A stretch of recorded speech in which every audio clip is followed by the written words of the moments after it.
وأول ظهور لسيد عبد الحفيظ بعد رحيله عن النادي الأهلي في حفل تكريم. وخلي بالك وركز معايا كويس، لأن كان في من يومين تقريبا أو أكتر من كده حفل تكريم برضو في النادي الأهلي، وكانوا عاملين تكريم لسيد عبد الحفيظ وهو ما حضرش. سيد عبد الحفيظ ما حضرش الحفلة بتاع النادي الأهلي، ولكن حضر التكريم اللي هو بتاع ميفا ده ولا مش عارف اسمه ايه. تمام قشطة. طيب هل ده ليه معنى؟ هل ده انت من في وحي خيالك كده، اسرح كده بخيالك، هل كده فعلا سيد عبد الحفيظ في مشكلة معاه في الأهلي أو في مشكلة مع الخطيب؟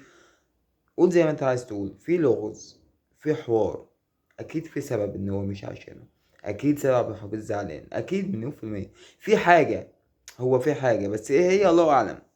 الله أعلم ايه هي الحاجة دي. طيب هل مش هيون ده يعني يغير حاجة بالنسبة لنا احنا كجماهير؟ يعني خالص.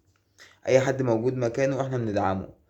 هو اكيد اكيد مليون في المية لو كان كمل كان هيبقى افضل لينا، ولكن اي حد مكانه كابتن بيبو كل الدعم ليه، وان شاء الله يعمل اللي سيد عبد الحفيظ كان بيعمله واحسن كمان. ولكن اللغز بتاع سيد عبد الحفيظ ده محدش يعلمه تماما غيره هو والخطيب بس، محدش يعرف اي حاجة تانية. والايام جايه، والخبر النهارده بفلوس بكره يبقى ببلاش، هنعرف. ولكن مش دلوقتي، في المستقبل القريب ان شاء الله.